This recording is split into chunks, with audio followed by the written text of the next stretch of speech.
안녕하세요. 김용합의 경제부동산입니다. 구독, 좋아요 부탁드립니다.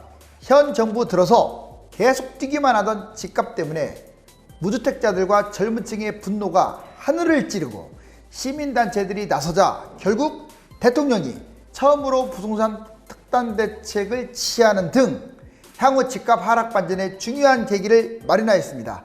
원칙적으로 이 정도 실패했으면 담당자 전원을 교체해야 맞지만 집값 상승의 심각성을 인지하여 어느 때보다 강력하고 실효성 있는 대책이 나올 것으로 기대하고 있습니다. 모처럼 달러, 금, 은, 주가, 유가 모두 강세를 띠고 있습니다. 미쳐 날뛰는 집값을 꽁꽁 얼어붙게 만들까요? 부동산 22전 22패 특단 대책, 이제 집값이 무너지는 소리가 들립니다. 자, 꽁꽁 얼어붙은 아파트. 이제 대통령이 나선 것은 상당히, 만약 잡지를 못하게 되면요, 이제 레임덕이 가속화될 거예요. 그만큼 심각하기 때문에 이제 나선 겁니다. 제 방송을 정부가 들었을까요? 제가 지금 한 2주 동안 계속 떠들어댔잖아요.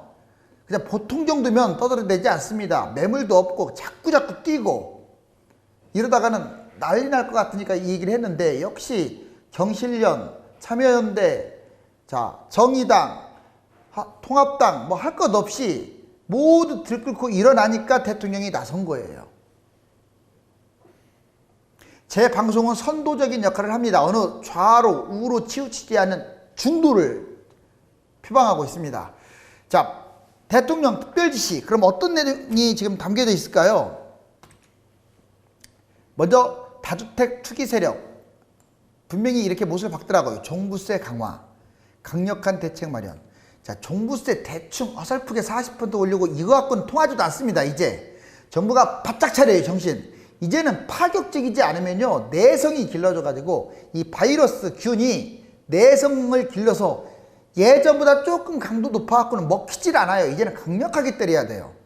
이 종부세만 갖고도 안 된다 이 말이에요. 때리려면 세게 때리고 기타 강력한 대책을 또한 보완시켜야 합니다. 추가 강력 대책을 마련하라고 지시를 하잖아요. 그래서 집값 확실히 잡아라 이번에는 이렇게 지시를 했고요. 수도권 등 추가 공급 물량을 확대해라. 대략 한 3기 신도시 포함 100만 호를 건설할 것으로 예상이 됩니다. 엄청난 물량이죠. 생애 최초 구입자, 즉 신혼부부라든가 무주택자들 세금을 완화하고 특별 공급을 확대해라. 고위공직자, 국회의원, 다주택자 매도를 좀 솔선수범해라. 국회의원들, 원래 다주택자들 국회의원들 있죠. 선거하기 전에 서야겠어요. 그런데 판 놈이 없어요. 놈이라고 할게요. 그렇게 거짓말하고 겉다르고 속다른 사람들이 무슨 국회의원을 합니까? 자, 다주택 매도 서약을 했다라는 거 잊지 마세요. 이제 누가 지키고 누가 안 지키는지 잘 꼼꼼히 보시기 바랍니다. 이거 초록색으로 했는데 경실련은 이렇게 주장합니다. 자, 홍남기, 김상조, 김현미 집값 폭등 사퇴 촉구. 저 동감합니다. 이 사람들로는 안 돼요. 이 사람들로는 할 수가 없습니다. 물론 이 사람들 잘못인지 그 윗선의 잘못인지는 봐야겠지만 새롭게 시작을 해야 돼요. 아주 강력하게. 이 사람들은 이미 자기 입지를 상실했어요. 지나가는 아줌마 아저씨가 해도 이 사람들보다 나았을 것 같아요. 대통령 직접 점검하고 판단해야 집값을 잡을 수 있을 것 같아요. 부동산 대책입니다. 자, 그러면 얼마 전에 말했던 대통령 개괄적 지시사항, 이걸 실행했을 때 집값 예상, 대통령이 직접 챙긴 것, 이게 바로 기대감 있는 거 아닙니까? 이전보다 강력할 것으로 예상을 해요. 그런데 웬만큼 강력해가지고는요, 과거 4차례 종합대책을 했잖아요. 그러한 대책의 반복의 연장선이면 실패 확률이 70% 이상입니다. 그러니까 쉽게 말하면 이번 6.17 대책, 이거의 2배 정도 강력해도 이거 실패할 확률이 커요. 물론 추가 대책이기 때문에 추가 대책 나오고 또 이제 종합 대책이 또 나올지는 모르겠는데, 아무튼 세게 때리지 않으면 안 됩니다. 제가 제시한 이 두 번째, 이거 건들지 않고서는 택도 없어요. 이거 이외에는 답이 안 나온다니까요. 자, 뭔지 보자고요. 임대주택 사업 신규부터 폐지시키세요. 신규 임대부터. 그런 다음에 기존 임대주택 사업 혜택 다 없애세요. 그리고 점진적으로 기간을 주고 임대주택 사업 이거 아주 악법이고 암덩어리거든요.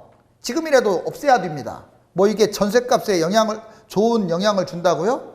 자, 어차피 여러분들 전월세 3법 하면요, 임대주택 사업 아무 의미가 없어요. 다 지키면 돼요. 다주택자, 갭 투자자, 외진 투자자 이거 금지하거나 제한시켜야 돼요. 어떤 형태로든지 이거 직접적으로. 이번에 보면 뭐 6.17 대책이 갭 투자를 갖다가 상당히 막았다. 택도 없는 소리라고 제가 했잖아요. 오히려 갭 투자를 부추겼어요. 왜? 갭 투자 하게끔 만들었잖아요.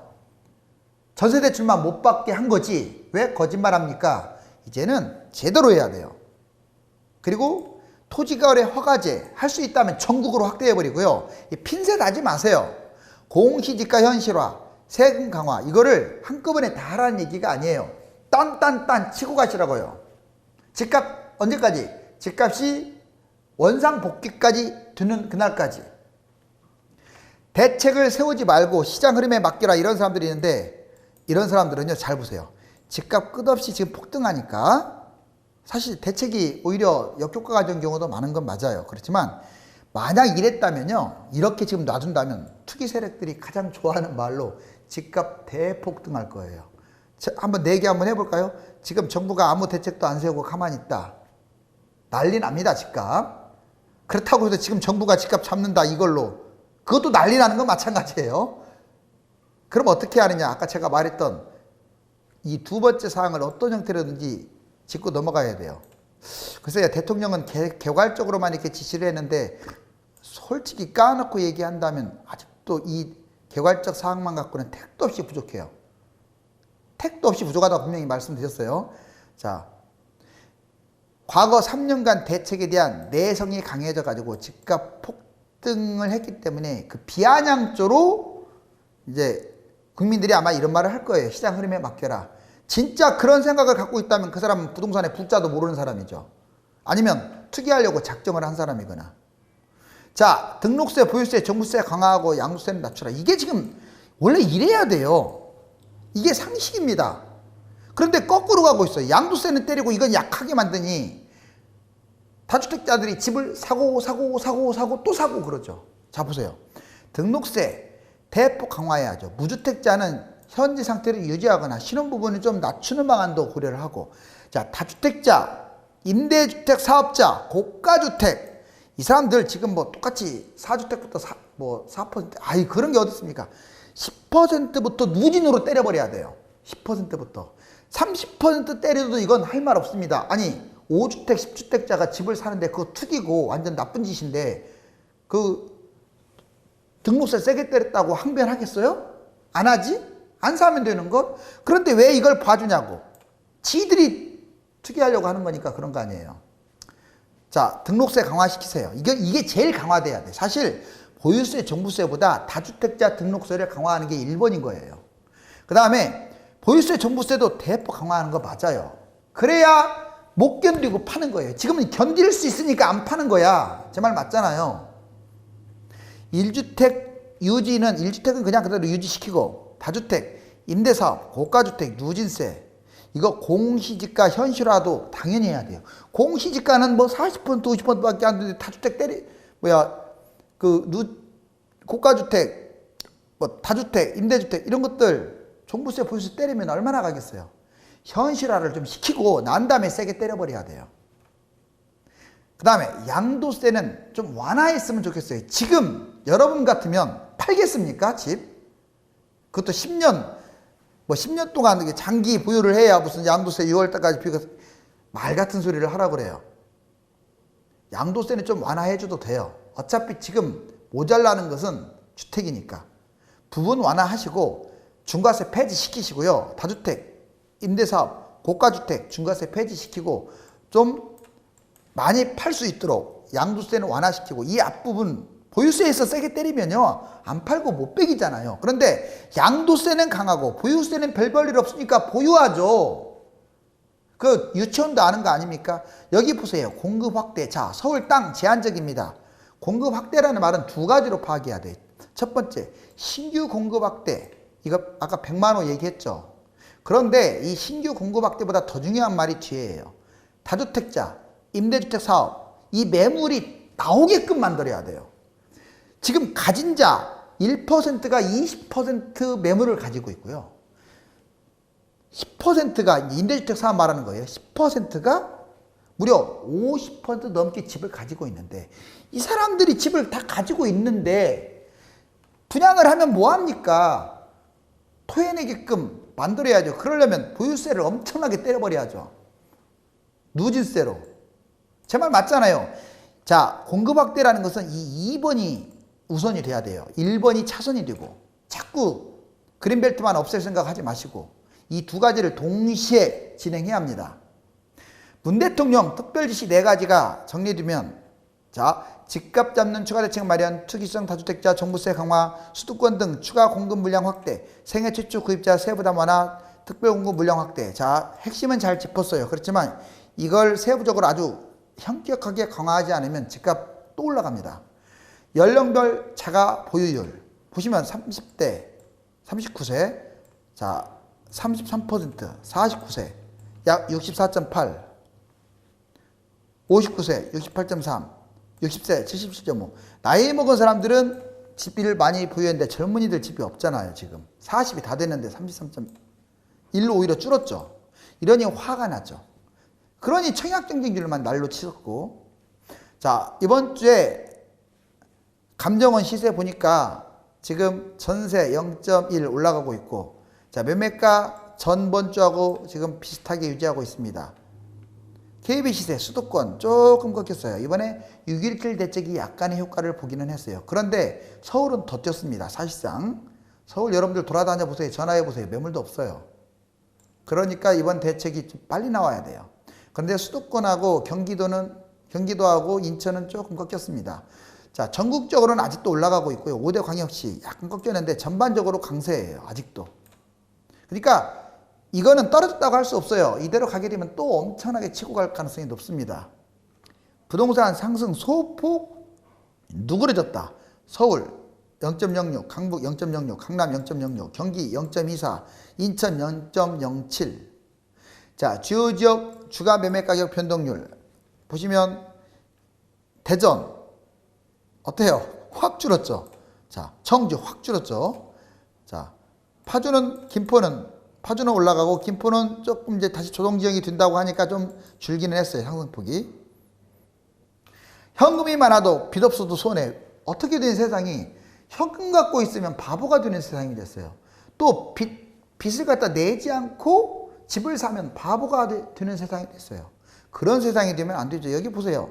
자, 주택담보대출 계속 늘어나고 있고, 이거 파란 막대 그래프, 그 다음에 꺾은선 그래프. 자, 여기 보시면 쭉 올라가고 있죠. 그 다음에 서울 아파트 5분위 평균 가격 무슨 말이냐? 제일 지금 상대적으로 가난한, 자, 1분위 3억 7천이었던 게 4억으로 올라갔어요. 이제는 서울에 하위 20%밖에 안 되는 집도 4억이 넘습니다. 평균이. 점점 올라가죠. 2분위, 3분위, 4분위. 제일 잘 사는 5분위는 17억 8천에서 18억대로 뛰었습니다. 그래서 평균 집값이 이제 10억이 육박하고 있어요. 3주택 이상자, 자, 이름만 말해볼게요. 이 사람들 정말로 좀 문제가 많아요. 진작부터 공익자들 못 갖게 했는데 다주택자 보자고요. 먼저 더불어민주당 한심한 당입니다. 자, 강대호 30개 갖고 있어요. 이정은 24개, 성음재 11개, 김경 5개, 김혜련 4개. 자, 이런 사람이 무슨 놈의 국회의원이고 정치를 합니까? 당장 내가 보기에는 이 사람 그냥 저거 해야 할 것 같은데요? 아니, 무슨, 이게 다주택자들은 지금 암적 존재 아닙니까? 근데 무슨 국회의원이야. 자, 김기덕 3채, 김생환 3채, 문장길 3채, 이석주 11채. 자, 미래통합당 이석주. 이 사람이 무슨 국회의원이에요, 지금. 투기꾼이지. 평균적으로 어마무시하네요. 오른쪽 보세요. 청와대? 자, 노영민, 김조원, 김거성, 이호승, 이현호, 강민석, 황덕순, 김혜숙, 조성재, 석종훈, 윤성원, 박진규. 자, 2채에서 3채, 4채까지 있는데 이런 사람들이, 자, 특히 노영민 이 사람 아주 나쁜 사람이에요. 비서실장 하면서 다주택 팔아라 해놓고 지는 안 팔았어, 지금까지. 그리고 청주가 자기 고향인데 서울 걸 팔아요. 비서실장 정도 됐으면 엄청난 직급인데 참 답답합니다. 이런 사람이 청와대에 있으니 얼마나 썩어 문드러졌겠어요. 자, 기재부 홍남기, 자, 이런 사람이 부총리예요. 외교부 강경화, 진영, 박능우, 이정옥, 박영선, 문성혁, 은성수. 지금 여당만 이렇게 말할 게 아니에요. 야당도 수두룩하고요. 원래 야당이 종부세 반대한 거 아닙니까? 여당은 좋다고 지금 맞장구 쳐갖고 오히려 이렇게 다주택을 유지하고 있고. 자, 이번에 좀 대통령이 강력하게 좀 이런 사람들 그냥 섞어냈으면 좋겠어요. 섞어냈으면. 자, 대통령과 여당 지지율 곤두박질. 당연하죠. 여기 보시면 지금 대통령 지지율이 63.7까지 갔다가 49% 떨어졌어요. 여기 보시죠. 자, 그 다음에 문제는 지지율이 문제가 아니에요. 반대파가 지금 46으로 같아요. 둘 중에 한 명이 대통령을 싫어한단 말이에요. 얼굴 꼴도 보기 싫어하고. 그게 문제라는 거예요. 중도파가 없어요. 더군다나 30대 특히 무주택자들이 부정평가가 늘어나니 당연히 똥줄이 타니까 이번에 특별대책이 나오려고 하는 거죠. 쇼만 하지 마세요. 이번에 여기 보시면 전체적으로 봐요. 진짜 지지층이라고 할 수 있는 30대가 확 떨어졌고 40대 어차피 나이 먹은 분들 야당 편이 많잖아요. 이 지지층이 흔들리니까 지금 문제가 되는 거죠. 정당 지지도도 아직은 더불어민주당이 미래통합당보다 훨씬 높지만 지금 상승률은 줄어들고 있습니다. 여기 밑에도 41.2, 28.1인데 점점 이렇게 붙어 있어요. 어떤 여론평가는 8%까지 격차까지 줄었고. 자, 여기 재밌는 만평 한번 보세요. 정부가 탁 하고 집부자를 치니까 부동산 대책으로 탁 하고 치니까 이렇게 억이 튀어 올랐다 이런 뜻이에요. 그동안에 탁 하고 치니까 억 하고 집값이 뛰었다. 정말 우픈 현실. 집값이 뛰어도 너무 뛰었으며 냉정하게 현 정권에 대한 심판으로 이어져도 전혀 이상하지 않는 형국입니다. 다행히 적재적소에 좀 늦은 감은 있지만 그래도 부동산을 잡기 위한 대통령 의지가 나온 만큼 앞으로는 보다 강력한 대책이 나올 것으로 기대됩니다. 하지만 과거 대출과 청약규제 중심의 단세포적인 대책에서 탈피하여 무주택 서민들의 집을 빼앗는 다주택자 등의 실질적인 규제가 뒤따라야 하겠습니다. 감사합니다.